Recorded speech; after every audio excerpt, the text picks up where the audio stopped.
Hello दोस्तों, जय हिंद। स्वागत है फिर से आप सभी का एक बार आपके अपने यूट्यूब चैनल सरकारी एग्जाम विद एमएच में। जैसा कि आप सब लोग देख पा रहे होंगे कि हम लोग बातचीत कर रहे हैं विज्ञान के टॉप 550 प्रश्नों के बारे में। ठीक है, यानी कि जनरल साइंस के हम लोग 550 प्रश्न को सॉल्व कर रहे हैं। ठीक, एक बात हम आप लोगों को और बता दें कि इससे पहले हम 2 पार्ट में 300 क्वेश्चंस को सॉल्व कर चुके हैं। ठीक, और आज हम बाकी के बचे हुए क्वेश्चन आज सॉल्व करने वाले हैं। ठीक है, तो दोस्तों अगर आप लोगों ने वो वीडियो नहीं देखी है तो प्लीज़ आप लोग चैनल पर जा करके उन वीडियो को देख सकते हैं अच्छे से और प्रैक्टिस कर सकते हैं। ठीक है, यानी क्योंकि हमने 300 क्वेश्चंस को पहले ही सॉल्व करके रखा है। बाकी के जो बचे हुए क्वेश्चन है 250 प्लस क्वेश्चन, उन सभी क्वेश्चन को हम आज सॉल्व करने वाले हैं। ठीक है दोस्तों, अगर वीडियो पसंद आए तो प्लीज़ वीडियो को लाइक कर दीजिएगा और अपने दोस्तों में साझा कर दीजिएगा। अगर आप चैनल पर फर्स्ट टाइम आए हुए हैं तो प्लीज़ चैनल को सब्सक्राइब जरूर कर लीजिए, क्योंकि हम ऐसे हर रोज़ आपके लिए मोस्ट इंपॉर्टेंट क्वेश्चंस के वीडियो लेकर के आते हैं जो कि आपके कॉम्पिटिटिव एग्जाम के लिए बहुत ही ज़्यादा इंपॉर्टेंट होने वाले हैं। ठीक है, तो प्लीज़ आप लोग चैनल को सब्सक्राइब जरूर कर लीजिएगा और नोटिफिकेशन बेल को ऑल पर सिलेक्ट कर लीजिएगा। चलिए दोस्तों, हम लोग समय को ना बर्बाद करते हुए सेशन को स्टार्ट करते हैं। दोस्तों ध्यान से सीखना है, आप लोगों को सारे के सारे क्वेश्चन अच्छे से याद रखने की कोशिश करना है। चलिए दोस्तों ध्यान से पढ़िएगा। ठीक है, पहला क्वेश्चन आज का है हमारा। इससे पहले हम लोग 301 क्वेश्चन को सॉल्व कर चुके हैं। आज हम लोग 302 क्वेश्चन से शुरू करने वाले हैं। चलिए दोस्तों ध्यान से पढ़िए। आज का पहला क्वेश्चन है, कह रहा है क्या, ध्यान से देखिएगा। कह रहा है कैमरा, दूरबीन के लेंस, विद्युत बल्ब तथा धूप चश्मा ठीक में प्रयोग होता है। यानी कैमरे में, दूरबीन के लेंस में, विद्युत बल्ब में तथा धूप के चश्मे में प्रयोग होता है। ठीक, तो दोस्तों आपको यहाँ पर याद रखना है फ्लिंट कांच का किसका प्रयोग किया जाता है, तो फ्लिंट कांच का प्रयोग किया जाता है। ठीक, ये बात आपको अच्छे से याद रखनी है। ठीक, उसके बाद में कह रहा है क्या, पारा का प्रमुख अयस्क है। पारा का प्रमुख अयस्क है, ये बात आपको बतानी है। तो यहाँ पे दोस्तों आपको याद रखना है सिनेबार। पारा का प्रमुख अयस्क क्या है, सिनेबार है। ठीक है, देखिए दोस्तों नेक्स्ट क्वेश्चन में पूछा गया है, कह रहा है कैल्शियम, पोटेशियम तथा कैडमियम। ठीक, कैल्शियम, पोटेशियम तथा कैडमियम का अयस्क है। तो दोस्तों यहाँ पर आपको याद रखना है डोलोमाइट, नाइटर और उसके बाद में लिखा हुआ है ग्रीनोकाइट। ठीक, तो ये 3 नाम आपको याद रखने हैं, यानी कैल्शियम, पोटेशियम, कैडमियम का जो अयस्क है वो डोलोमाइट, नाइटर तथा ग्रीनोकाइट है। ठीक, उसके बाद में देखिए नेक्स्ट क्वेश्चन में कह रहा है कि बर्फ का द्रवणांक एवं हिमांक होता है। ठीक, यानी बर्फ के अगर हिमांक की बात करें, यानी बर्फ कितने डिग्री सेंटीग्रेड पर जम जाता है, तो वहाँ पर आपको ध्यान रखना है दोस्तों 0 डिग्री सेंटीग्रेड पर जमना स्टार्ट हो जाता है। ठीक, चलिए दोस्तों देखते हैं नेक्स्ट क्वेश्चन। अब नेक्स्ट क्वेश्चन में पूछा गया, कह रहा है एलपीजी में, ध्यान रखना, कह रहा है एलपीजी में गंध के लिए मिलाया जाता है। ठीक, मतलब अगर एलपीजी में आपको जो गंध आती है, ठीक, तो उसमें क्या मिलाया जाता है, ये बात आपको ध्यान रखना है। ठीक है, तो दोस्तों यहाँ पे आपको याद रखना है कि एलपीजी में जो गंध होती है उसके लिए सल्फर के यौगिक मिथाइल मरकॉप्टेन को मिलाया जाता है। ठीक है, चलिए दोस्तों देख लेते हैं अब हम लोग नेक्स्ट क्वेश्चन। नेक्स्ट क्वेश्चन में हमसे पूछा गया है, कह रहा है क्या कि एक मोल बराबर होता है। ठीक, यानी एक मोल जो है वो किसके बराबर होता है, तो आपको यहाँ पर ध्यान रखना है 6.023। ध्यान से पढ़िएगा, क्या कह रहा है 6.023 इंटू 10⁻23। ठीक, अब ये जो वैल्यू आपको दिखाई दे रही है तो देखिए जरा ध्यान से नेक्स्ट क्वेश्चन में जो है क्या कह रहा है कि एक आवोगाद्रो संख्या बराबर है। ठीक, एक आवोगाद्रो संख्या बराबर है, तो जो आपने ऊपर वैल्यू पढ़ी है वो उसी वैल्यू को हम लोग क्या बोलते हैं, आवोगाद्रो संख्या बोलते हैं। ठीक, तो यहाँ पे ध्यान रखना है कि उसका मान कितना होता है 6.023 इंटू 10⁻23। ठीक, ये बात आपको अच्छे से याद रखनी है। ठीक है, चलिए दोस्तों अब हम लोग देखते हैं नेक्स्ट क्वेश्चन। अब नेक्स्ट क्वेश्चन में पूछा गया है हीरा का आपेक्षिक घनत्व तथा अपवर्तनांक। ध्यान से पढ़िएगा, क्या कह रहा है कि हीरा का आपेक्षिक घनत्व तथा अपवर्तनांक होता है। तो ध्यान रखना है दोस्तों आपको यहाँ पर क्या कि हीरा का जो आपेक्षिक घनत्व है वो होता है कितना, 2.2। ठीक, हीरा का आपेक्षिक घनत्व कितना होता है, 2.2 होता है। ठीक, और उसका जो अपवर्तनांक है वो होता है 2.417। ठीक, ये दोनों बातें आपको अच्छे से याद रखनी, बहुत ही इंपॉर्टेंट बातें हैं। ठीक, कह रहा है हीरा का आपेक्षिक घनत्व तो आपको बोलना है 2.2 और जो अपवर्तनांक होता है वो होता है 2.417। ठीक, तो ये अच्छी तरीके से याद रख लेना दोस्तों। चलिए दोस्तों देखते हैं नेक्स्ट क्वेश्चन। अब कह रहा है रिएक्टर में नियंत्रक छड़ के रूप में प्रयोग होता है। ठीक, यानी जो रिएक्टर होता है उसमें नियंत्रक छड़ के रूप में प्रयोग की जाती है। तो यहाँ पे आपको ध्यान रखना है दोस्तों क्या, तो यहाँ पर आपको याद रखना है कैडमियम या बोरान की छड़ को। ठीक, किसको यूज करते हैं, कैडमियम या बोरान की छड़ को यूज किया जाता है। ठीक, तो ये बात आपको दोस्तों अच्छे से याद रखनी है। ठीक है, नेक्स्ट क्वेश्चन में पूछा गया है दोस्तों, ध्यान से पढ़िएगा। कह रहा है क्या कि अर्धचालक का उदाहरण। ठीक, यानी अर्धचालक का जो उदाहरण है वो कौन कौन से, तो आपको ध्यान रखना है दोस्तों यहाँ पर 3 ऑप्शन में दिए गए, तीनों के नाम अच्छे से आपको याद लेना। कह रहा है कार्बन है, सिलिकॉन है, जर्मेनियम है, आर्सेनिक है। ठीक, ये ध्यान रखना, कार्बन, सिलिकॉन, जर्मेनियम, आर्सेनिक, उसको भी हम लोग क्या बोलते हैं, अर्धचालक बोलते हैं। ठीक, तो ये बात आपको अच्छे से याद रख लेनी है। चलिए दोस्तों देखते हैं नेक्स्ट क्वेश्चन। अब नेक्स्ट क्वेश्चन में पूछा गया कह रहा अर्धचालक पर ताप का क्या प्रभाव पड़ता है। ठीक, यानी अर्धचालक जो है वो ताप पर क्या प्रभाव पड़ता है। तो दोस्तों आपको यहाँ पर याद रखना है कि ताप का जो प्रभाव है कुछ इस तरीके से कह रहा है, ताप बढ़ाने पर चालकता बढ़ती है और घटने पर घटती है। ठीक, याद रखना कि ताप बढ़ाने पर चालकता जो है वो क्या हो जाती है, बढ़ जाती है, और ताप घटने पर घट जाती है। ठीक, लेकिन अगर हम बात करें किसकी, चालकों की, ठीक, तो वहाँ पे ध्यान रखना दोस्तों कि ताप बढ़ाने पर जो चालक होते हैं उनकी चालकता जो है वो क्या हो जाती है, घट जाती है। ठीक, उसका जस्ट उल्टा हो जाता है। ये बात आपको अच्छे से ध्यान में रखना है। ठीक है, चलिए दोस्तों हम लोग देखते हैं नेक्स्ट क्वेश्चन। ठीक, नेक्स्ट क्वेश्चन में ध्यान से देखिएगा, पूछा गया है, कह रहा है अति चालक की प्रतिरोधकता। क्या पूछा गया है, अति चालक की प्रतिरोधकता होती है। ठीक, यानी अति चालक की आपको प्रतिरोधकता बतानी। जो अति चालक होते हैं उनकी प्रतिरोधकता हमेशा याद रखना आपको दोस्तों शून्य होती है। कैसी होती है, शून्य होती है, ये बात ध्यान रखना है। ठीक, उसके बाद कह रहा सोडा वाटर विलियन, सोडा वाटर विलयन है, यानी जो सोडा वाटर होता है वो विलयन किस प्रकार का है, तो यहाँ पे ध्यान रखना दोस्तों गैस का और द्रव का। ठीक, यानी कि द्रव में यानी पानी में क्या अपन कार्बन डाइऑक्साइड गैस को अच्छे से घोल पाते हैं तो वो सोडा वाटर बन जाता है। ठीक, तो यहाँ पे ध्यान रखना है। और वो विलयन किस चीज़ का बन जाएगा, तो ध्यान रखना है गैस मिला दी कार्बन डाइऑक्साइड और द्रव के रूप में आपने क्या मिला लिया, पानी मिला लिया। ठीक, तो ये बात आपको अच्छे से याद रखनी है दोस्तों। ठीक, चलिए उसके बाद कह रहा है कि अम्लों का राजा कहा जाता है। ठीक, यानी अम्लों का राजा जो है वो किसे कहा जाता है, तो ध्यान रखना है दोस्तों यहाँ पर H2SO4 को किसको कहा जाता है, H2SO4 को कहा जाता है। ठीक, ये बात अच्छे से आपको याद रखनी है। ठीक है, चलिए दोस्तों नेक्स्ट क्वेश्चन में देखा है ठोसों में ऊष्मा का संचरण होता है। ठीक है, ठोसों में ऊष्मा का संचरण होता है तो आपको ध्यान रखना है दोस्तों चालन विधि के द्वारा। किसके द्वारा, चालन विधि के द्वारा, यानी कि जो ठोस होते हैं उसमें जो ऊष्मा का संचरण हो पाता है वो किसकी वजह से होता है, तो दोस्तों ध्यान रखना आपको चालन विधि के द्वारा। किसके द्वारा, चालन विधि के द्वारा होता है। ठीक है, चलिए दोस्तों देखते हैं नेक्स्ट क्वेश्चन।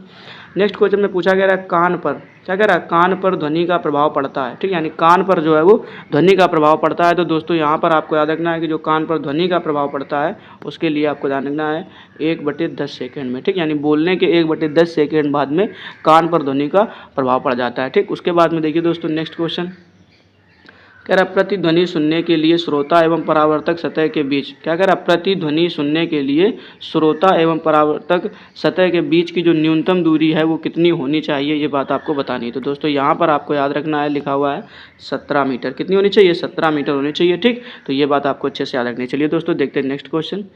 नेक्स्ट क्वेश्चन में पूछा गया है अनुप्रस्थ तरंग का उदाहरण है। ध्यान से पढ़िएगा, कह रहा है क्या, अनुप्रस्थ तरंग का उदाहरण है। ठीक, तो ये ध्यान रखना, अनुप्रस्थ तरंग का जो उदाहरण है वो क्या है, प्रकाश तरंग। ठीक, ये बात अच्छे से याद रखनी है, यानी अनुप्रस्थ तरंग का जो उदाहरण है वो क्या है, प्रकाश तरंग है। ठीक, अनुदैर्घ्य तरंग के लिए आपको ध्यान रखना है तो ध्वनि। ठीक, देखो नाम भी आता है, प्रस्थ, प्रकाश, दैर्घ्य, ध्वनि। ठीक, ऐसे थोड़ा सा साउंड मैच करा लीजिएगा तो क्वेश्चन याद जल्दी रह जाएगा। ठीक, कह रहा है अनुदैर्घ्य तरंग का उदाहरण है तो ध्यान रखना है दैर्घ्य मतलब क्या हो जाएगा, ध्वनि। ठीक, तो यहाँ पे याद रखना आपको क्या, अनुदैर्घ्य के लिए क्या याद रख लेना है, ध्वनि याद रख लेना है। ठीक, तो यहाँ पे सही हो जाएगा ध्वनि तरंग। ठीक, देखिए दोस्तों उसके बाद कह रहा है ध्वनि तरंगे गमन करती हैं, यानी जो ध्वनि तरंगे होती हैं वो गमन करती हैं।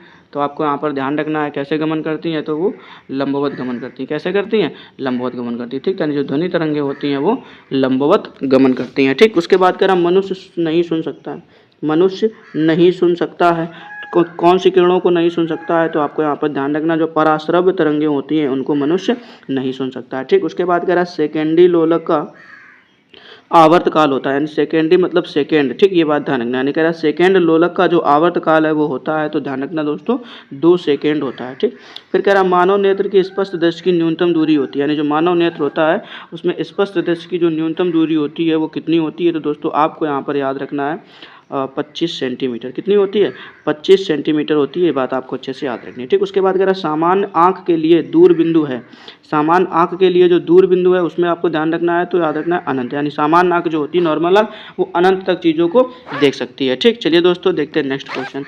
नेक्स्ट क्वेश्चन में पूछा गया है, कह रहा है कैप्सूल का आवरण बना होता है। ठीक, याद रखना कैप्सूल का जो आवरण है वो बना होता है। ठीक, आपने देखा होगा जो कैप्सूल आते हैं मेडिसिन वाले उनका जो आवरण होता है वो बना होता है। ठीक, तो दोस्तों यहाँ पे ध्यान रखना है वो बना होता है स्टार्च का। किसका बना होता है, स्टार्च का बना होता है। ठीक, ये बात अच्छे से आपको याद रखनी है। ठीक, अब कह रहा है कि अंडे का आवरण बना होता है। ठीक, यानी जो अंडा होता है अंडे में तुमने देखा होगा जो व्हाइट कलर की लेयर होती है वो किस चीज़ का बना होता है, तो उसमें ध्यान रखना है दोस्तों आपको क्या, कैल्शियम कार्बोनेट। किसका बना होता है, कैल्शियम कार्बोनेट का बना बना होता है। ठीक, नेक्स्ट क्वेश्चन में पूछा गया है कि मानव मस्तिष्क या सिर का अध्ययन से संबंधित शाखा है। ठीक, यानी जो मानव का मस्तिष्क है या सिर का जो है अध्ययन है उससे संबंधित शाखा का नाम बताना आपको दोस्तों। ठीक, तो यहाँ पे आपको याद रखना है फ्रेनोलॉजी। किस क्या बोलते हैं उसको हम लोग? फ्रेनोलॉजी के नाम से जानते हैं। ठीक, अब कह रहा है डिहाइड्रेशन से प्रायः कमी होती है।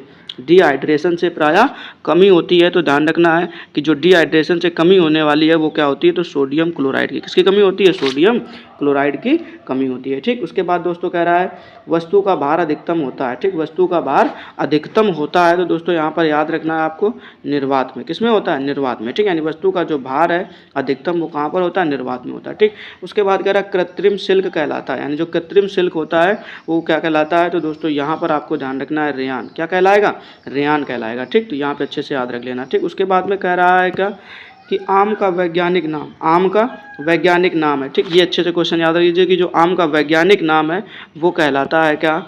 Mangifera indica. क्या कहलाता है? मैंजीफेरा इंडिका कहलाता है। ठीक है दोस्तों, चलिए देखते हैं नेक्स्ट क्वेश्चन।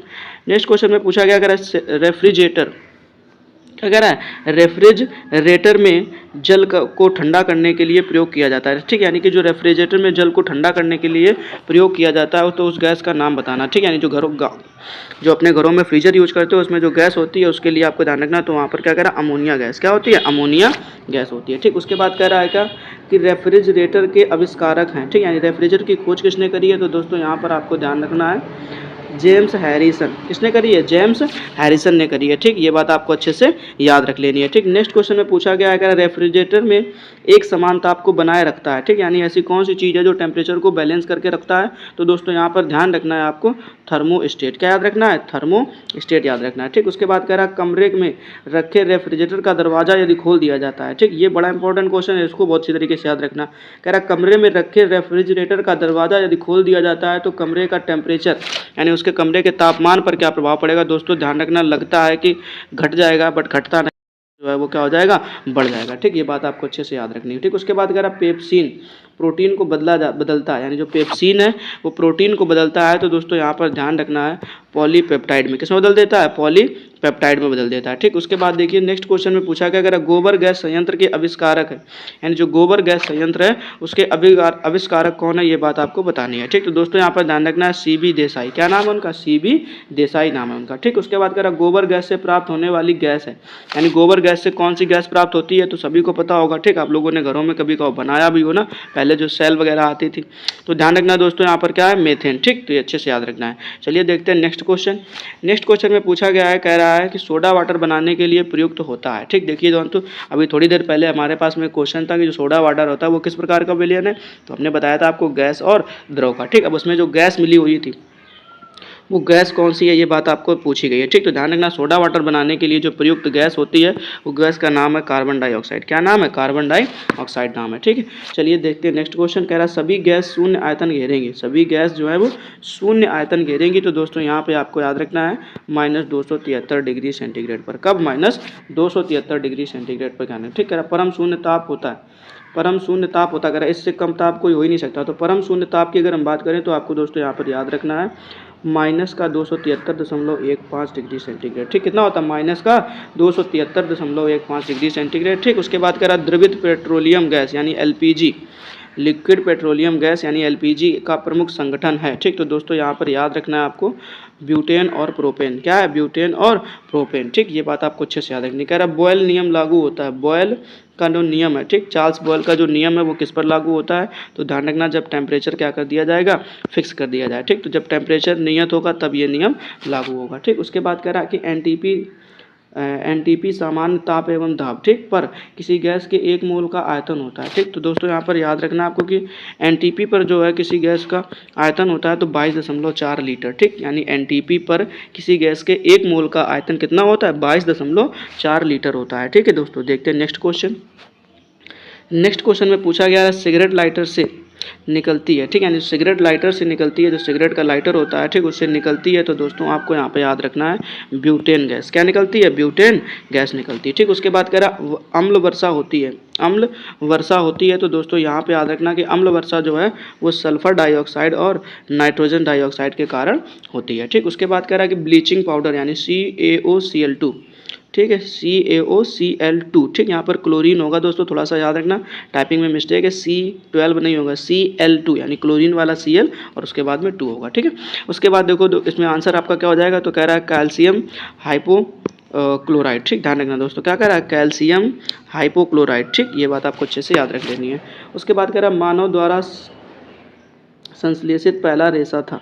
ठीक, तो ध्यान रखना है दोस्तों आपको, नायलॉन, नाम क्या था उसका, नायलॉन याद रखना है। ठीक है, अच्छे से क्या करना है, नायलॉन याद रखना है। ठीक, उसके बाद कह रहा है सेलुलोज से बने कृत्रिम रेशा कहलाता है। सेलुलोज से बना कृत्रिम रेशा जो है वो क्या कहलाता है, तो यहाँ पे दोस्तों आपको याद रखना क्या कहलाएगा, रेयान कहलाता है। क्या कहलाता है, रेयान कहलाता है। ठीक, कह रहा है जीवाश्मों का उम्र ज्ञात किया जाता है, यानी जीवाश्म होते हैं उनकी उम्र कैसे ज्ञात करते हैं, तो दोस्तों यहाँ पर आपको याद रखना है जो जीवाश्म होते हैं उनकी उम्र ज्ञात करने के लिए रेडियो कार्बन डेटिंग विधि का यूज किया जाता है। कौन सी विधि का, तो रेडियो कार्बन डेटिंग विधि का यूज किया जाता है। कह रहा है पुरानी चट्टानों की आयु को आकलन किया जाता है। पुरानी चट्टानों की आयु का जो आकलन वो कैसे किया जाता है, तो दोस्तों यहाँ पे फिर से आपको याद रखना है यूरेनियम डेटिंग विधि द्वारा। ठीक, यानी जो जीवाश्म होते हैं उनके लिए रेडियो कार्बन डेटिंग विधि होती है। ठीक, जबकि पुरानी चट्टानें जो होती हैं उनके लिए यूरेनियम डेटिंग विधि होती है। ठीक है, चलिए दोस्तों देखते हैं नेक्स्ट क्वेश्चन।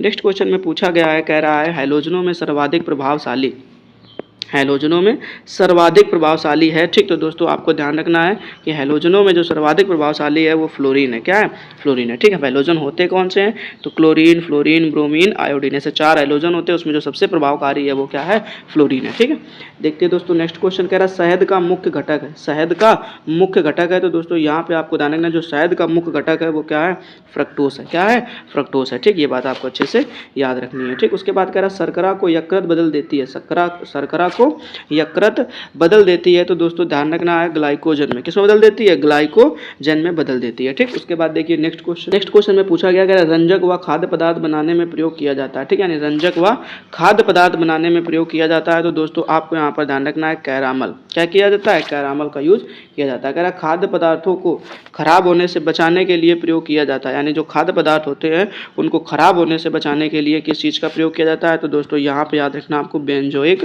अम्ल। ठीक, यानी बेंजोइक अम्ल का प्रयोग किया जाता है। ठीक, उसके बाद कह रहा है सत्य फल उत्पन्न होता है, जब सत्य फल जो है वो उत्पन्न होता है, तो दोस्तों यहाँ पे ध्यान रखना जो सत्य फल होता है वो केवल अंडाशय में उत्पन्न होता है। ठीक, चलिए दोस्तों देखते हैं नेक्स्ट क्वेश्चन।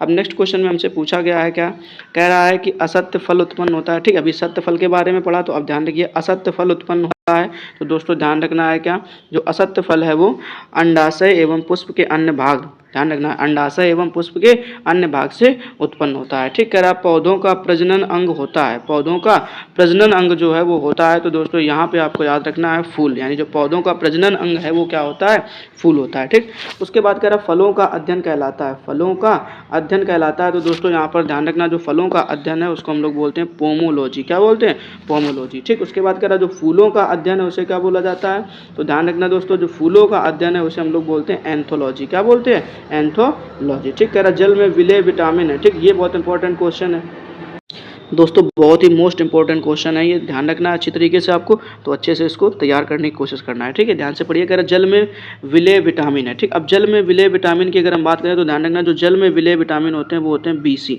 क्या होते हैं, BC। ठीक, ऐसे ध्यान रखना आपको। ठीक है, कि ज़्यादा BC मत करो, नहीं जल में डुबा के मारेंगे। ठीक, ऐसी वाली बातें थोड़ा सा ध्यान रख लीजिएगा। उसके बाद कह रहा है नेक्स्ट में कह रहा है वसा में घुलनशील विटामिन है। ठीक, तो वसा में घुलनशील विटामिन है, तो यहाँ पे दोस्तों आपको ध्यान रखना है ADK। क्या बोलोगे, ADEK, ADK ऐसा बोलते हैं ना, ADK, वसा में घुल जाओ, ADK वसा में घुल जाओ। ठीक, तो ऐसे थोड़ा सा याद रख लेना है। ठीक, उसके बाद नेक्स्ट क्वेश्चन पूछा है मस्तिष्क का सबसे बड़ा भाग है। ठीक, यानी जो मस्तिष्क का सबसे बड़ा भाग होता है उसको हम लोग क्या कहते हैं, तो यहाँ पे दोस्तों याद रखना जो मस्तिष्क का सबसे बड़ा भाग उसे कहा जाता है सेरेब्रम। क्या बोलते हैं, सेरेब्रम बोलते हैं। ठीक है, चलिए दोस्तों देखते हैं नेक्स्ट क्वेश्चन। नेक्स्ट क्वेश्चन में पूछा गया है, कह रहा है कि अल्जाइमर, क्या कह रहा है, अल्जाइमर। ठीक, यानी जो अल्जाइमर रोग, ठीक, यानी जो अल्जाइमर रोग में मानव शरीर का कौन सा अंग प्रभावित होता है। ठीक, यानी जो अल्जाइमर रोग होता है उसमें मानव शरीर का कौन सा अंग प्रभावित होता है, तो दोस्तों यहाँ पे आपको याद रखना है इस रोग से मानव शरीर का मस्तिष्क प्रभावित होता है। ठीक, उसके बाद कह रहा है कि इत्र की तीखी गंध अथवा सुगंध की पहचान मनुष्य मस्तिष्क के किस भाग द्वारा होती है, दोस्तों ध्यान रखना है कि जो हम लोग इत्र को स्मेल कर पाते हैं कि अच्छी है या बुरी है।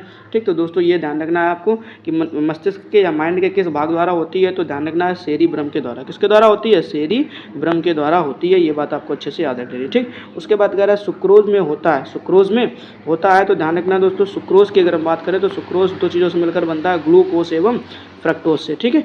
देखते हैं नेक्स्ट क्वेश्चन। नेक्स्ट क्वेश्चन में पूछा गया है, कह रहा है तत्काल ऊर्जा के लिए, क्या कह रहा है, तत्काल ऊर्जा के लिए खिलाड़ी को दिया जाता है, तत्काल ऊर्जा के लिए खिलाड़ी को दिया जाता है। तो दोस्तों ध्यान रखना, जो तुरंत एनर्जी के लिए क्या दिया जाता है, कार्बोहाइड्रेट दिया जाता है, ठीक। उसके बाद कह रहा है गन पाउडर या मिश्रण होता है, गन पाउडर या मिश्रण होता है। तो आपको ध्यान रखना है कि जो गन पाउडर है वो बना होता है किन किन चीज़ों का, तो ध्यान रखना है सल्फर, चारकोल एवं सोरा का, ठीक है। देखते हैं नेक्स्ट क्वेश्चन। नेक्स्ट क्वेश्चन में पूछा गया, कह रहा वर्षा की बूंदें गोलाकार होती हैं, ठीक। ये बात ध्यान रखना, कह रहा वर्षा की बूंदें गोलाकार होती हैं, ये कारण बताना है आपको, ठीक। तो जो वर्षा की बूंदें हैं उनका गोलाकार होने का कारण है पृष्ठ तनाव, ठीक।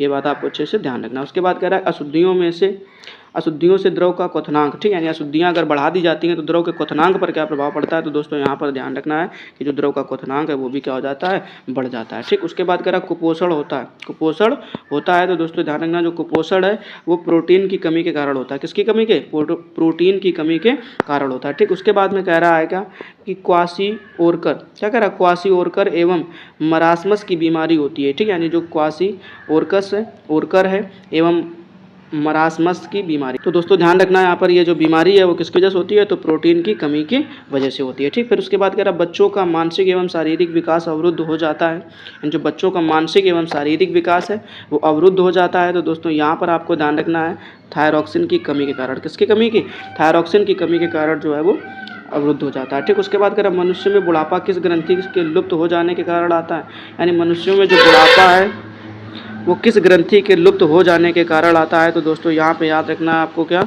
नाम लिखा हुआ है, थॉयमस। कौन सी ग्रंथि, थॉयमस, यानी जो थॉयमस ग्रंथि होती है वो जब लुप्त हो जाती है तो मनुष्यों में बुढ़ापा शुरू हो जाता है, ठीक। चलिए दोस्तों देखते हैं नेक्स्ट क्वेश्चन। अब नेक्स्ट क्वेश्चन में हमसे पूछा गया है, कह रहा है प्रकृति में सबसे अधिक मात्रा में पाया जाने वाला कार्बनिक यौगिक है, ठीक। ध्यान रखना है दोस्तों क्या कि प्रकृति में सबसे अधिक मात्रा में पाया जाने वाला कार्बनिक यौगिक है। तो दोस्तों यहाँ पे याद रखना है आपको, क्या, सेलुलोज, ठीक। यानी सबसे ज़्यादा जो है कार्बनिक यौगिक है वो कौन है, नाम याद रखना है दोस्तों, सेलुलोज है, ठीक। उसके बाद कह रहा है आरएनए का मुख्य कार्य है। तो ध्यान रखना आरएनए का जो मुख्य कार्य है वो है प्रोटीन का संश्लेषण कराना, क्या कराना, प्रोटीन का संश्लेषण कराना, ठीक। उसके बाद कह रहा है प्रोटीन बना होता है। तो दोस्तों यहाँ ध्यान रखना है आपको, जो प्रोटीन है वो एमिनो अम्ल से बना होता है, किससे बना होता है, एमिनो अम्ल से बना होता है। कह रहा प्रोटीन का पाचन होता है। तो दोस्तों ध्यान रखना है, जो प्रोटीन होता है उसका पाचन होता है पेप्सिन एंजाइम से, किससे होता है, पेप्सिन एंजाइम से होता है, ठीक। उसके बाद कह रहा प्रयोगशाला में संश्लेषित कर पहला कार्बनिक पदार्थ बनाया गया, ठीक। यानी ध्यान रखना कि सबसे पहले प्रयोगशाला में कौन से पदार्थ का निर्माण किया गया है। तो दोस्तों यहाँ पे आपको याद रखना है यूरिया, क्या याद रखना आपको, यूरिया, ठीक। अच्छा किया किसने था, तो ध्यान रखना एक वैज्ञानिक हुआ करते थे बर्जीलियस, ठीक। उन्होंने सारे के सारे समाज में या संसार में एक अफवाह फैला रखी थी कि प्रयोगशाला में कभी भी कार्बनिक यौगिकों को बनाया नहीं जा सकता है। तो उन्हीं का एक चेला हुआ करता था ऑहलर, उसने सबसे पहले यूरिया का निर्माण किया था प्रयोगशाला में, ठीक है, ये ध्यान रखना दोस्तों। उसके बाद कह रहा है प्रयोगशाला में यूरिया का संश्लेषण सर्वप्रथम किया किसने था। तो दोस्तों यहाँ पे ध्यान किया, देखिए उसका नाम भी लिख के दे रही है, क्या कह रहा वॉलर ने, किसने किया था, वॉलर ने किया था, ठीक। उसके बाद ध्यान रखिए दोस्तों, कह रहा है यूरिया में नाइट्रोजन का प्रतिशत मात्रा, ध्यान रखना यूरिया में नाइट्रोजन की कितने % मात्रा होती है। तो दोस्तों ध्यान रखना 46%, कितनी होती है, 46%। देखते हैं नेक्स्ट क्वेश्चन।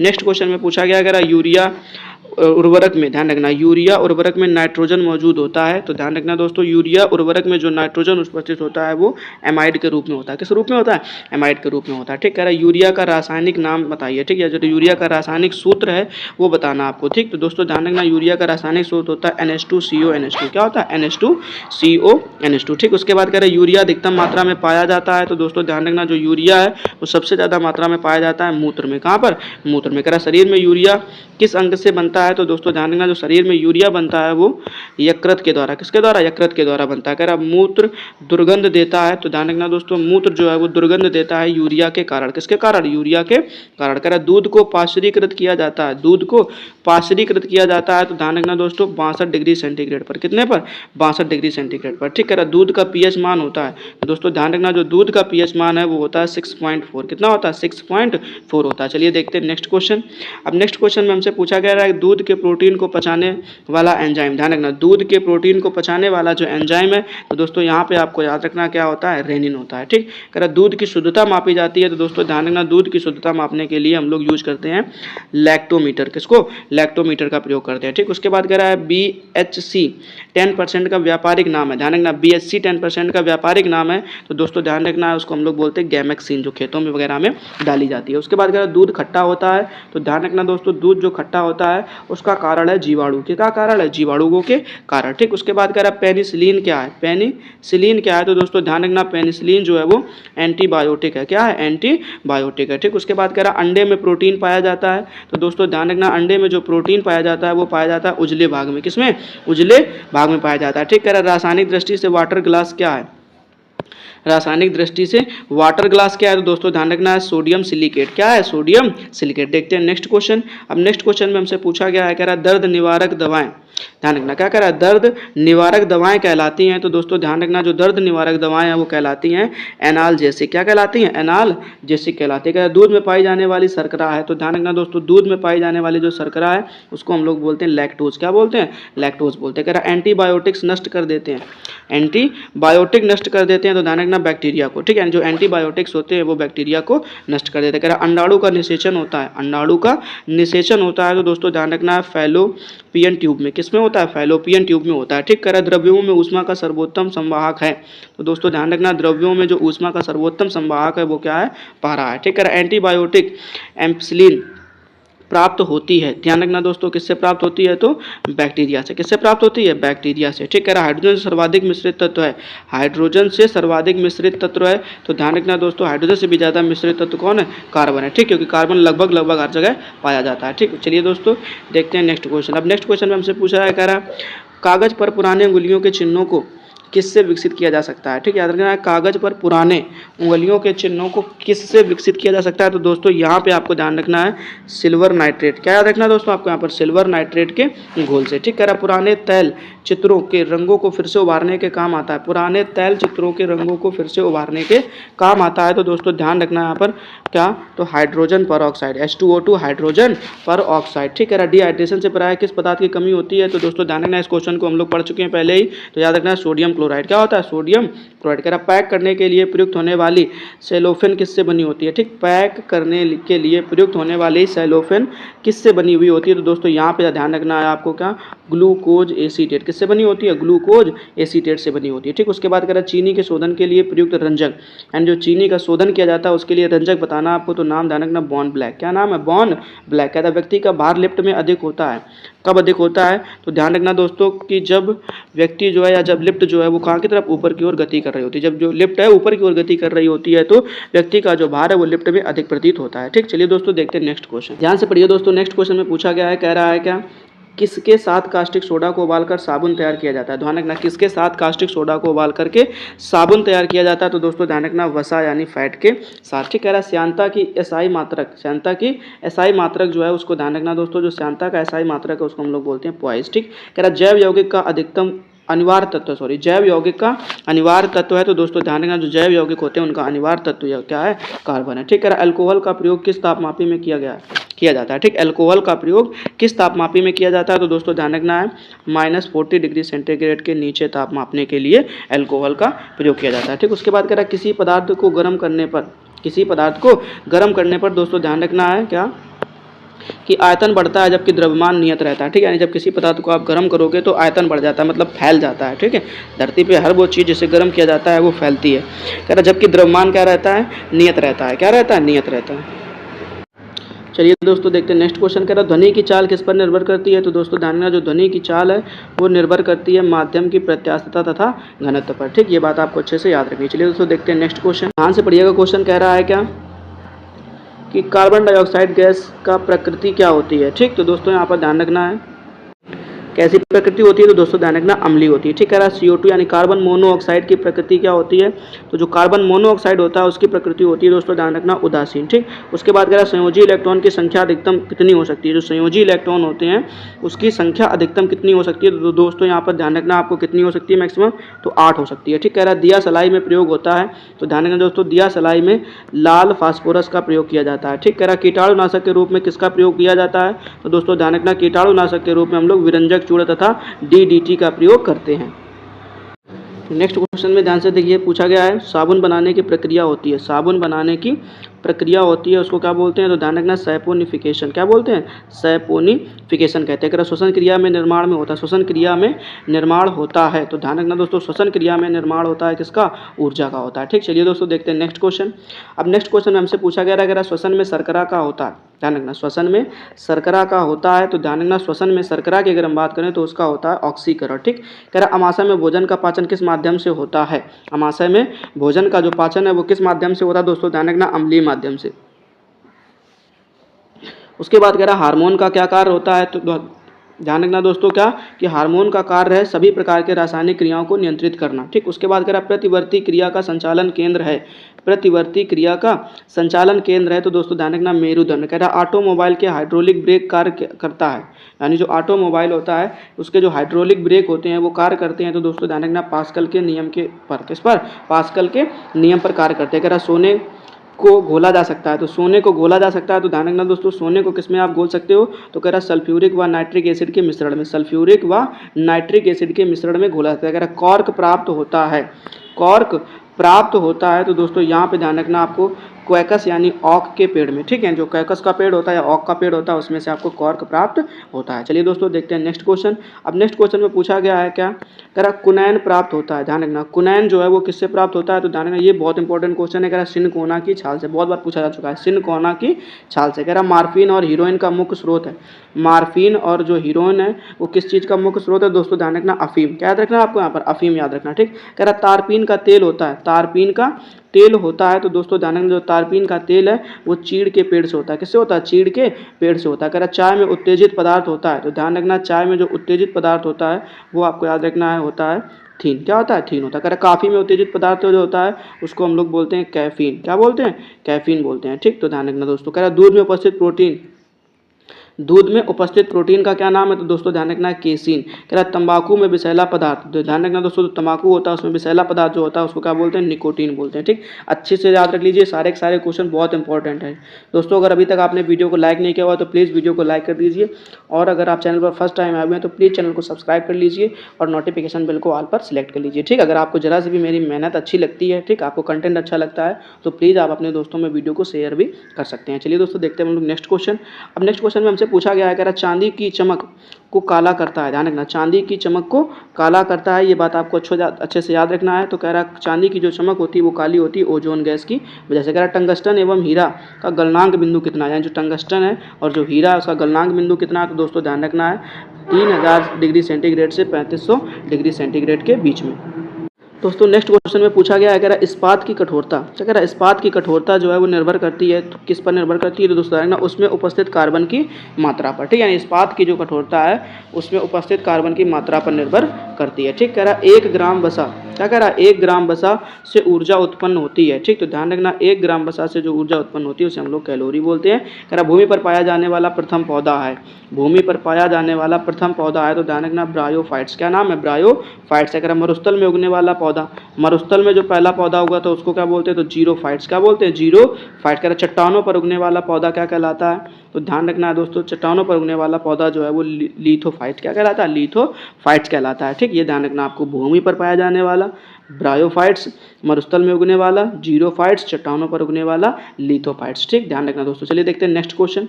अब नेक्स्ट क्वेश्चन में पूछा गया गोबर पर उगने वाले कवक, गोबर पर उगने वाले कवक कहलाते हैं। ठीक, तो ध्यान रखना दोस्तों जो गोबर पर कवक उगते हैं उसको कहते हैं हम लोग क्रोप्रोफिल। क्या बोलते हैं, क्रोप्रोफिल बोलते हैं। ठीक, कह रहा वृक्षों की छालों पर उगने वाले कवक लाइकेन कहलाते हैं। जो वृक्षों की छालों पर उगने वाले कवक या लाइकेन होते हैं वो क्या कहलाते हैं, तो दोस्तों ध्यान रखना वो कहलाते हैं कार्टिकोल्स। क्या कहलाते हैं, कार्टिकोल्स कहलाते हैं। अगर सबसे बड़ा बीजांड होता है, सबसे बड़ा बीजांड होता है तो दोस्तों ध्यान रखना साइकस में, किसमें होता है, साइकस में। ठीक, कह रहा संसार के सबसे लंबे पौधे संबंधित हैं, संसार के सबसे लंबे पौधे संबंधित हैं, तो ध्यान रखना जिम्नोस्पर्म से, किससे, जिम्नोस्पर्म से। ठीक, कह रहा पृथ्वी की सतह से ऊपर जाने वाले वायुमंडलीय दाब, यानी पृथ्वी की सतह से ऊपर जाने पर जो वायुमंडलीय दाब है उस पर क्या प्रभाव पड़ता है, दोस्तों ध्यान रखना कम हो जाता है। कह रहा वायुमंडल होता है, वायुमंडल होता है, तो ध्यान रखना दोस्तों संवहन विधि द्वारा, वायुमंडल जो है वो संवहन विधि द्वारा। ठीक, कह रहा वायुमंडल में नहीं पाई जाने वाली अक्रिय गैस है, मतलब अक्रिय गैस तो बहुत सारी है लेकिन जो वायुमंडल में नहीं पाई जाती है आपको उसका नाम बताना, तो ध्यान रखना दोस्तों रेडॉन। ठीक, चलिए दोस्तों देखते हैं नेक्स्ट क्वेश्चन। अब नेक्स्ट क्वेश्चन में हमसे पूछा गया है, कह रहा वायुमंडल में सर्वाधिक मात्रा में ध्यान रखना, वायुमंडल में सर्वाधिक मात्रा में पाई जाने वाली अक्रिय गैस का नाम, ठीक। तो दोस्तों ध्यान रखना, जो सबसे ज़्यादा अक्रिय गैस वायुमंडल में पाई जाती है उसका नाम है आर्गन, ठीक। कह रहा अक्रिय गैसों की खोज की थी, तो ध्यान रखना दोस्तों, जो अक्रिय गैस थी इनकी खोज किसने करी थी, ध्यान रखना रैमजे ने, ठीक। कह रहा वायुमंडल में नाइट्रोजन का प्रतिशत है, यानी जो वायुमंडल में अगर नाइट्रोजन का परसेंटेज पूछोगे तो ध्यान रखना दोस्तों 78%। कह रहा ब्रह्मांड में सर्वाधिक मात्रा में पाए जाने वाला तत्व, ब्रह्मांड में सर्वाधिक मात्रा में पाया जाने वाला तत्व जो है वो क्या है, हाइड्रोजन। कह रहा वायुमंडलीय दाब का मापक है, वायुमंडलीय दाब का मापक है दोस्तों, ध्यान रखना बैरोमीटर, क्या है, बैरोमीटर, ठीक। उसके बाद कह रहा है कि एक वायुमंडलीय दाब बराबर होता है, एक वायुमंडलीय दाब बराबर होता है दोस्तों, ध्यान रखना है 105 न्यूटन प्रति मीटर स्क्वायर। दोस्तों देखते हैं नेक्स्ट क्वेश्चन। नेक्स्ट क्वेश्चन में पूछा गया है क्या कि वायु दाब मापी पारे के स्तंभ का धीरे धीरे गिरना सूचक होता है, जो वायु दाब मापी में पारे का स्तंभ धीरे धीरे नीचे गिरता है तो उसका क्या मतलब होता है, तो दोस्तों ध्यान रखना है वर्षा की संभावना प्रकट होती है। क्या होती है, वर्षा की संभावना प्रकट होती है। कह रहा वायु दाब मापी में पारे में स्तंभ का अचानक गिरना, अचानक से गिर जाना, ध्यान रखना, ठीक। धीरे धीरे गिरता है तो वर्षा की संभावना होती है, लेकिन जब अचानक से गिर जाता है तो दोस्तों ध्यान रखना आंधी या तूफान आने की संभावना होती है, ठीक। उसके बाद कह रहा बैरोमीटर में पारे के स्तंभ का धीरे धीरे चढ़ना क्या सूचक होता है, ठीक। अब अगर धीरे धीरे ऊपर की तरफ जा रहा है तो दोस्तों ध्यान रखना है कि स्वच्छ व साफ मौसम के होने की संभावना होती है। कह रहा दाब बढ़ने पर बर्फ का गलनांक, तो दोस्तों ध्यान रखना जब दाब बढ़ाते हैं तो बर्फ का जो गलनांक है वो क्या हो जाता है, घट जाता है, ठीक है। चलिए दोस्तों देखते हैं नेक्स्ट क्वेश्चन। कह रहा पानी से भरे गिलास, ध्यान रखना, पानी से भरे गिलास में एक बर्फ का टुकड़ा तैर रहा है तो टुकड़े के पूरा पिघल जाने पर पानी के तल पर क्या प्रभाव पड़ेगा, ठीक। ध्यान रखना दोस्तों, जैसे अगर आपने पानी से भरे गिलास में एक बर्फ का टुकड़ा डाला है और बर्फ धीरे धीरे पूरी पिघल भी जाएगी, लेकिन पानी का जो सतह है या पानी का जो तल है वो कभी भी परिवर्तित नहीं होने वाला, तो ध्यान रखना दोस्तों वो हमेशा क्या रहेगा, अपरिवर्तित ही रहेगा। कह रहा बर्फ के दो टुकड़े को आपस में दबाने से टुकड़े आपस में चिपक जाते हैं, क्योंकि ध्यान रखना दोस्तों, क्योंकि दाब, क्या कह रहा है, दाब अधिक होने से बर्फ का गलनांक घट जाता है, ठीक। कह रहा प्रेशर कुकर में खाना जल्दी पकता है, क्यों, तो ध्यान रखना दोस्तों प्रेशर कुकर में खाना जल्दी पकता है क्योंकि पानी का क्वथनांक बढ़ जाता है। कह रहा पानी से भरे बर्तन पर पड़ा हुआ सिक्का थोड़ा ऊपर उठा हुआ प्रतीत होता है और पानी से भरे बर्तन में डुबाई गई छड़, ध्यान रखना, पानी से भरे बर्तन में डूबी हुई छड़ मुड़ी प्रतीत होती है। तो ध्यान रखना इन सभी के कारण क्या है, तो दोस्तों यहाँ पे आपको याद रखना है इन सभी का कारण है प्रकाश के अपवर्तन, क्या, प्रकाश के अपवर्तन के कारण, ठीक। ध्यान रखना पानी में अगर आपने कोई सिक्का डाल दिया, पानी से भरा बर्तन हो उसमें सिक्का डालो तो सिक्का जो आपको थोड़ा सा ऊपर उठा हुआ दिखाई देता है, ठीक। और उसके बाद अगर आपने उसमें कोई छड़ डाल दी आधी डूबी हुई हो, ध्यान रखना पूरी नहीं, ठीक, आधी अगर छड़ डूबी हुई है तो आपको वो छड़ जो है वो मुड़ी हुई प्रतीत होती है। तो दोस्तों ध्यान रखना ये सब किसकी वजह से होता है, तो प्रकाश के अपवर्तन के कारण, ठीक है दोस्तों। देखते हैं नेक्स्ट क्वेश्चन। अब कह रहा है घड़ी की भरी हुई चाबी, घड़ी की भरी हुई चाबी में संचित ऊर्जा होती है। दोस्तों ध्यान रखना घड़ी की जो चाबी होती है उसमें जो ऊर्जा होती है ध्यान रखना स्थितिज ऊर्जा, कैसी ऊर्जा होती है, स्थितिज ऊर्जा होती है। कह रहा गुरुत्वीय त्वरण जी का मान होता है, तो दोस्तों ध्यान रखना गुरुत्वीय त्वरण का जो मान होता है जी का वो होता है 9.8 मीटर पर सेकेंड स्क्वायर, ठीक है। चंद्रमा पर गुरुत्वीय त्वरण का मान पृथ्वी के मान का, ध्यान रखना चंद्रमा पर गुरुत्वीय त्वरण का जो मान है वो पृथ्वी के मान का लगभग 1/6 भाग होता है। कह रहा जी का मान कम होता है, ध्यान रखना दोस्तों जो गुरुत्वीय त्वरण होता है इसका मान कम होता है, तो ध्यान रखना विषुवत रेखा पर, ठीक। कह रहा जी का मान सबसे ज़्यादा होता है, तो ध्यान रखना दोस्तों जी का जो मान सबसे ज़्यादा है वो कहाँ पर होता है, तो ध्रुवों पर, कहाँ पर मिलेगा देखने को, ध्रुवों पर देखने को मिलेगा। कह रहा पृथ्वी के केंद्र पर जी का मान होता है, तो दोस्तों ध्यान रखना पृथ्वी के केंद्र पर अगर हम जी के मान की बात करें तो कैसा होता है, शून्य होता है, ठीक है दोस्तों। देखते हैं नेक्स्ट क्वेश्चन। अब नेक्स्ट क्वेश्चन में हमसे पूछा गया है, कह रहा है क्या गड्ढे में भरे पानी पर मिट्टी का तेल छिड़कने पर मच्छर मर जाते हैं, ठीक है। यानी किसी गड्ढे में अगर मच्छर बैठे हैं, पानी भरा हुआ है, तो अगर आपने उसमें मिट्टी का तेल डाल दिया तो वो जो है मच्छर सारे के सारे मर जाते हैं। तो ध्यान रखना पृष्ठ तनाव कम होने के कारण, ठीक। अब जैसे पृष्ठ तनाव वहाँ पे कम होता है तो मच्छर जो है सब वहीं पर मर जाते हैं, ठीक। ये बात ध्यान रखना। उसके बाद कह रहा है क्या कोई वस्तु, क्या कह रहा है, कोई वस्तु द्रव में अंशतः या पूर्णतः डुबाई जाती है तो उसके भार में कमी प्रतीत होती है, ठीक। तो ध्यान रखना इसका क्या कारण है, तो दोस्तों ध्यान रखना ये कारण है उत्प्लावन बल के कारण, किसके कारण, उत्प्लावन बल के कारण, ठीक। उसके बाद में कह रहा है दोस्तों क्या कि उत्प्लावन बल का उत्प्लावकता का सिद्धांत किसने दिया था, ठीक है। जो उत्प्लावन बल है इसका सिद्धांत किसने दिया, तो ध्यान रखना है आर्किमिडीज ने, किसने दिया था, आर्किमिडीज ने दिया था। दोस्तों ये बात अच्छे से याद रखनी। कह रहा किसी पदार्थ के 1 ग्राम संहति का द्रव्यमान लेकर इसका ताप 1 डिग्री सेंटीग्रेड बढ़ाने के लिए 1 डिग्री सेंटीग्रेड बढ़ाने के लिए दी गई ऊष्मा जो है वो क्या कहलाती है, दोस्तों ध्यान रखना आपको ये जो दी गई ऊष्मा है वो क्या कहलाती है, विशिष्ट ऊष्मा कहलाती है, ठीक है दोस्तों। देखते हैं नेक्स्ट क्वेश्चन।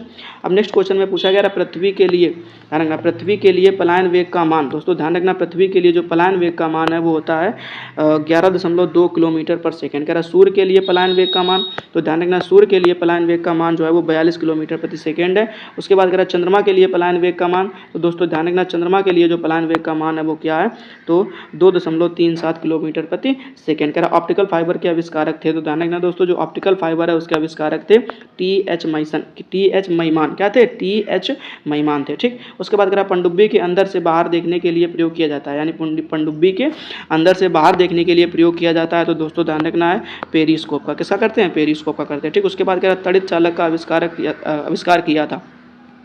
जो तड़ित चालक होता है उसका आविष्कार किया था, तो दोस्तों ध्यान रखना है बेंजामिन फ्रैंकलिन ने किया था। ठीक है, तड़ित चालक बना होता है, तो दोस्तों ध्यान रखना जो तड़ित चालक है वो बना होता है किसका? तांबे का। ठीक है दोस्तों, चलिए देखते हैं नेक्स्ट क्वेश्चन। अब नेक्स्ट क्वेश्चन में पूछा गया अगर प्राथमिक सेल है, ध्यान रखना दोस्तों क्या कह रहा प्राथमिक सेल है, तो दोस्तों आपको यहाँ पर ध्यान रखना जो प्राथमिक सेल है वो कौन है? शुष्क सेल होती है। ठीक, कह रहा शुष्क सेल में संग्रहित ऊर्जा है, शुष्क सेल में संग्रहित ऊर्जा है, तो दोस्तों आपको ध्यान रखना है रासायनिक। कौन सी ऊर्जा है? रासायनिक ऊर्जा। कह रहा शुष्क सेल का कैथोड बना होता है, ध्यान रखना दोस्तों जो शुष्क सेल होती है उसका कैथोड जो है वो बना होता है, दोस्तों ध्यान रखना है तो जस्ता का। ठीक है, शुष्क सेल का एनोड बना होता है, तो ध्यान रखना दोस्तों जो शुष्क सेल होती है उसका एनोड बना होता है कार्बन का। ठीक, कह रहा संचायक बैटरियों में प्रयुक्त धातु है, संचायक बैटरियों में प्रयुक्त धातु है, तो ध्यान रखना दोस्तों क्या होता है? सीसा, यानी सीसा संचायक सेल का नाम आपने सुना होगा। ठीक, उसके बाद कह रहा है क्या? गैलेना अयस्क है, गैलेना अयस्क है, तो ध्यान रखना दोस्तों जो गैलेना अयस्क है वो किसका अयस्क है? तो सीसा का। ठीक, कह रहा लेड यानी सीसा संचायक बैटरी जो सेल होती है में प्रयुक्त अम्ल है, तो दोस्तों ध्यान रखना इसमें कौन से अम्ल को प्रयोग किया जाता है? तो सल्फ्यूरिक अम्ल का प्रयोग किया जाता है। देखते हैं दोस्तों नेक्स्ट क्वेश्चन। अब नेक्स्ट क्वेश्चन में हमसे पूछा गया है, कह रहा है क्या कि एक कार बैटरी में प्रयुक्त विद्युत अपघट्य होता है, तो दोस्तों ध्यान रखना एक कार बैटरी में प्रयुक्त विद्युत अपघट्य क्या होता है? तो सल्फ्यूरिक अम्ल होता है। कह रहा विद्युत अपघटन में अवकरण यानी रिडक्शन होता है, तो ध्यान रखना विद्युत अपघटनी जो सेल होती है उसमें आप रिडक्शन की बात करें, अपचयन की बात करें तो कैथोड पर होता है। कह रहा प्राकृतिक चुंबक होता है, तो दोस्तों ध्यान रखना है प्राकृतिक चुंबक जो है वो लोहे का ऑक्साइड होता है। कह रहा स्वतंत्रता पूर्वक लटका हुआ चुंबक इंगित करता है, तो ध्यान रखना दोस्तों उत्तर दक्षिण दिशा को। ठीक, कह रहा अस्थायी चुंबक बना होता है, तो दोस्तों ध्यान रखना जो अस्थायी चुंबक होता है वो बना होता है नर्म लोहे का। ठीक, कह रहा जो स्थायी चुंबक बना होता है वो ध्यान रखना दोस्तों बना होता है इस्पात का। किसका बना होता है? इस्पात का। कह रहा चुंबक के समान ध्रुवों में होता है, यानी चुंबक के जो समान ध्रुव होते हैं वो प्रतिकर्षित करते हैं, विकर्षण करते हैं दोस्तों। ठीक है, चलिए देखते हैं नेक्स्ट क्वेश्चन। अब नेक्स्ट क्वेश्चन में हमसे पूछा गया अगर चुंबक के असमान ध्रुवों में होता है, ठीक है, चुंबक के जो असमान ध्रुव होते हैं वो क्या करते हैं? तो दोस्तों ध्यान रखना वो एक दूसरे को आकर्षित करते हैं। ठीक, उसके बाद अगर चुंबकत्व खत्म होता है, तो ध्यान रखना दोस्तों जब चुंबकत्व खत्म होता है तो पीटने या गर्म करने से। ठीक, उसके बाद अगर चुंबकीय सुई संकेत करती है, तो दोस्तों ध्यान रखना जो चुंबकीय सुई है वो संकेत करती है उत्तर की तरफ। किसकी तरफ? उत्तर की तरफ करती है। ठीक, ये बात आपको अच्छे से ध्यान रखनी है। ठीक, उसके बाद कह रहा है क्या चुंबकीय क्षेत्र का सीजीएस मात्रक है, चुंबकीय क्षेत्र का सीजीएस मात्रक है, तो दोस्तों आपको यहाँ पर याद रखना है गॉस। ठीक, कह रहा चुंबकीय क्षेत्र की तीव्रता का एसआई मात्रक है, तो दोस्तों यहाँ पर आपको ध्यान रखना है कि चुंबकीय क्षेत्र का एसआई मात्रक है टेस्ला या न्यूटन एम्पियर मीटर या वेबर प्रति मीटर स्क्वायर। उसके बाद कह रहा ध्रुवों पर नमन कोण होता है, तो दोस्तों ध्यान रखना ध्रुवों पर अगर हम नमन कोण की बात करें तो 900। ठीक, उसके बाद कह रहा है नेक्स्ट क्वेश्चन ध्यान से पढ़िएगा। कह रहा है क्या मुक्त रूप से लटकी चुंबकीय सुई अक्ष भौगोलिक अक्ष के साथ कोण बनाती है, तो दोस्तों ध्यान रखना है 180 डिग्री का। कितने का कोण बनाती है? 180 डिग्री का कोण बनाती है। ठीक, उसके बाद दोस्तों ध्यान से पढ़िएगा विषुवत रेखा पर नति कोण होता है, तो दोस्तों ध्यान रखना विषुवत रेखा पर नति कोण कितना होता है? 0 डिग्री होता है। ठीक, दोस्तों वहाँ पर आपको ध्यान रखना ध्रुवों पर 90 डिग्री का होता है। ठीक, 900 नहीं होगा, वहाँ पर कितना कर देना आप 90 डिग्री ध्यान रख लेना। ठीक, उसके बाद कह रहा विद्युत धारा के चुंबकीय प्रभाव, ध्यान रखना दोस्तों क्या कर रहा विद्युत धारा के चुंबकीय प्रभाव को सर्वप्रथम अवलोकित किया गया, तो ध्यान रखना दोस्तों विद्युत धारा के चुंबकीय प्रभाव सबसे पहले किसने अवलोकित किया था? तो ऑस्टेड ने किया था। ठीक, उसके बाद कह रहा डायनेमो विद्युत motor transformer microphone loud speaker आदि कार्य करता है, तो दोस्तों ध्यान रखना ये सब चीजें जो है वो कार्य करती हैं विद्युत चुंबकीय प्रेरण के सिद्धांत पर। कह रहा डायनेमो परिवर्तित करता है, तो दोस्तों ध्यान रखना जो डायनेमो होता है वो परिवर्तित करता है यांत्रिक ऊर्जा को विद्युत ऊर्जा में। ठीक दोस्तों, देखते हैं नेक्स्ट क्वेश्चन।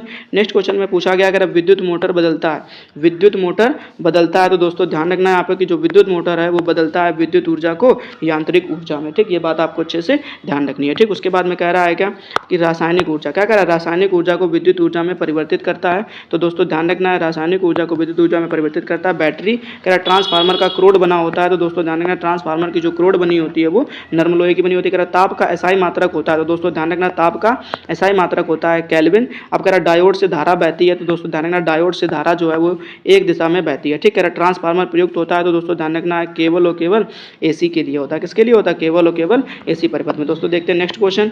अब नेक्स्ट क्वेश्चन में हमसे पूछा गया अगर ट्रांसफार्मर का कार्य है, तो दोस्तों यहाँ पे आपको ध्यान रखना ट्रांसफार्मर का कार्य उच्च एसी वोल्टेज को निम्न एसी वोल्टेज में परिवर्तित कर देना। ठीक, ये बात आपको ध्यान रखना उच्च AC वोल्टेज को निम्न AC वोल्टेज में परिवर्तित कर देना और निम्न AC वोल्टेज को उच्च AC वोल्टेज में परिवर्तित कर देना दोस्तों, ठीक है। उसके बाद कह रहा रेक्टिफायर का प्रयोग होता है, तो दोस्तों ध्यान रखना रेक्टिफायर का प्रयोग जो है वो AC को DC में बदलने के लिए किया होता है, ठीक।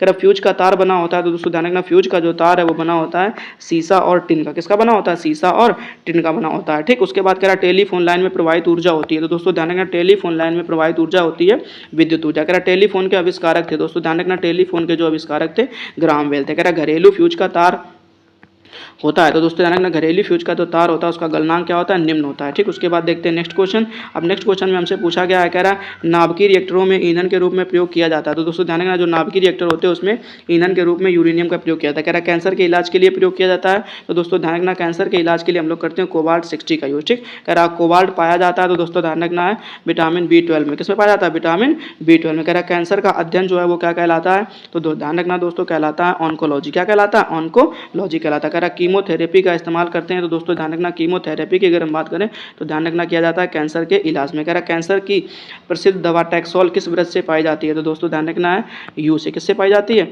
यू से पाई जाती है, ठीक। ये बात आपको ध्यान रखनी है, ठीक। उसके बाद देखते हैं नेक्स्ट क्वेश्चन। अब नेक्स्ट क्वेश्चन में पूछा गया है, कह रहा है ORT। क्या कह रहा है? ORT, ठीक। कह रहा ORT ये चिकित्सा से संबंधित है, तो दोस्तों ध्यान रखना है अतिसार। किससे संबंधित है? अतिसार से संबंधित है। कह रहा ग्लूकोमा व ट्रेकोमा बीमारी है, ठीक। तो ध्यान रखना ग्लूकोमा और ट्रेकोमा जो बीमारी है वो आंखों की बीमारी है। कह रहा डिप्थीरिया रोग से ग्रस्त अंग है, डिप्थीरिया रोग से ग्रस्त अंग है, तो दोस्तों ध्यान रखना गला। उसके बाद कह रहा एथलीट फुट होता है, तो ध्यान रखना दोस्तों एथलीट फुट की अगर हम बात करें तो होता है फंगस से। किससे होता है? फंगस से होता है। अगर HIV की जांच के लिए होता है, तो दोस्तों ध्यान रखना HIV की जांच के लिए होता है एलिसा टेस्ट। क्या होता है? ELISA test. कह रहा HIV द्वारा होने वाला रोग है, तो ठीक HIV द्वारा होने वाला अगर हम रोग की बात करें तो दोस्तों ध्यान रखना आपको एड्स होता है। उसके बाद कह रहा सार्स है एक, तो ध्यान रखना दोस्तों सार्स एक विषाणु जनित रोग है। कैसा है? विषाणु जनित रोग है। देखते हैं नेक्स्ट क्वेश्चन। नेक्स्ट क्वेश्चन में हमसे पूछा गया है, कह रहा लेंस की क्षमता का मात्रक, दोस्तों ध्यान रखना है लेंस की क्षमता का जो मात्रक है वो होता है डायोप्टर। क्या होता है? डायोप्टर होता है। कह रहा ज्योति की तीव्रता का मात्रक है, तो दोस्तों ध्यान रखना ज्योति की तीव्रता का मात्रक होता है कैंडेला, ठीक। कह रहा वायुमंडल की आर्द्रता मापक है, तो ध्यान रखना वायुमंडल की जो आर्द्रता मापी जाती है वो हाइग्रोमीटर के द्वारा। कह रहा द्रवों का आपेक्षिक घनत्व है, तो दोस्तों ध्यान रखना जो द्रवों का आपेक्षिक घनत्व होता है वो होता है हाइड्रोमीटर। कह रहा बर्फ की गुप्त ऊष्मा होती है, तो दोस्तों ध्यान रखना जो बर्फ की गुप्त ऊष्मा होती है वो होती है 80 किलो कैलोरी। कह रहा डॉपलर का प्रभाव संबंधित है, तो दोस्तों ध्यान रखना जो डॉपलर का प्रभाव संबंधित है वो संबंधित है ध्वनि से। कह रहा समुद्री दूरी मापने के लिए इकाई है, तो दोस्तों ध्यान रखना समुद्री दूरी मापने के लिए इकाई होती है नॉटिकल मील। देखते हैं दोस्तों नेक्स्ट क्वेश्चन। नेक्स्ट क्वेश्चन में हमसे पूछा गया है क्या कि पीएच मान का निर्धारण किया था, दोस्तों ध्यान रखना पीएच मान का निर्धारण जो है वो किया था, तो ध्यान रखना सोरेनसन ने किया था। उसके बाद कह रहा उदासीन विलयन का पीएच होता है, तो दोस्तों ध्यान रखना जो उदासीन विलयन का पीएच मान होता है वो होता है 7। उसके बाद कह रहा अम्लीय पीएच होता है, तो ध्यान रखना दोस्तों अम्लीय पीएच की अगर हम बात करें तो ध्यान रखना 7 से कम, ठीक। कह रहा क्षारीय विलयन का पीएच मान होता है, तो ध्यान रखना दोस्तों क्षारीय के लिए 7 से अधिक। कह रहा शुद्ध जल का पीएच मान होता है, तो दोस्तों ध्यान रखना शुद्ध जल का जो पीएच मान होता है वो कैसा होता है? 7 होता है। कह रहा अम्लों का स्वाद होता है, तो दोस्तों ध्यान रखना अम्ल जो होते हैं वो खट्टे होते हैं, ठीक। उसके बाद कह रहा क्षार का स्वाद होता है, तो दोस्तों ध्यान रखना क्षार का स्वाद जो है वो कैसा होता है? कड़वा या तीखा होता है। उसके बाद देखते हैं दोस्तों नेक्स्ट क्वेश्चन। नेक्स्ट क्वेश्चन में हमसे पूछा गया है, कह रहा है क्या जल में घुलनशील भस्म है, जल में घुलनशील जो भस्म है उसको बोलते हैं क्षार, ठीक। कह रहा नीला लिटमस पत्र लाल कर देता है, तो ध्यान रखना दोस्तों अम्ल क्या कर देता है? अम्ल कर देता है, ठीक। उसके बाद लाल लिटमस पत्र को नीला कर देता है, तो दोस्तों ध्यान रखना है कौन कर देता है? तो क्षार कर देता है, ठीक। कह रहा अम्ल में से कौन से तत्व परमाणु अनिवार्य में रहता है, तो ध्यान रखना दोस्तों क्या? हाइड्रोजन। क्या याद रखना आपको? हाइड्रोजन, ठीक। यानी अम्ल जो है वो H+ आयन देता है, उसे हम लोग अम्ल बोलते हैं, ठीक। उसके बाद कह रहा प्रयोगशाला में उपयोग में लाया जाने वाला पहला लिटमस पत्र प्राप्त किया था, ठीक। तो ध्यान रखना दोस्तों लाइकेन से। किससे प्राप्त किया गया था? लाइकेन से प्राप्त किया गया था। निलंबन में प्रेक्षित कणों का आकार होता है, निलंबन में प्रेक्षित कणों का आकार होता है, तो दोस्तों ध्यान रखना निलंबन में प्रेक्षित कणों का आकार जो है वो कितना होता है? 10 सेंटीमीटर होता है, ठीक है दोस्तों। आई होप आप लोगों को सारे के सारे क्वेश्चन बहुत अच्छी तरीके से समझ में आ गए होंगे। थोड़ा सा टाइम का प्रॉब्लम था, इसलिए हम लोगों ने वीडियो को थोड़ा सा स्पीड में कंप्लीट कराया, ठीक है दोस्तों। और आप उम्मीद करता हूं कि आप लोग सारे के सारे क्वेश्चन को अच्छी तरीके से तैयार कर लोगे, ठीक। और एक बात हम आप लोग बता दें कि इससे पहले हम लोग इस वीडियो के 2 और वीडियो अपलोड कर चुके हैं, ठीक, जिसमें से हमने 300 क्वेश्चन की बात करी है 150 करके, ठीक है। तो आप लोग प्लीज़ वो वीडियो भी देख लेना जा करके। इतना अगर पढ़ लिया आपने तो फिर आपको जनरल साइंस में कभी कोई प्रॉब्लम होने वाली नहीं है, ठीक है दोस्तों। फिर से हम लोग मिलेंगे ऐसे ही किसी नेक्स्ट वीडियो में, तब तक के लिए जय हिंद, अपना ख्याल रखिएगा और अच्छे से पढ़ाई करते रहिएगा।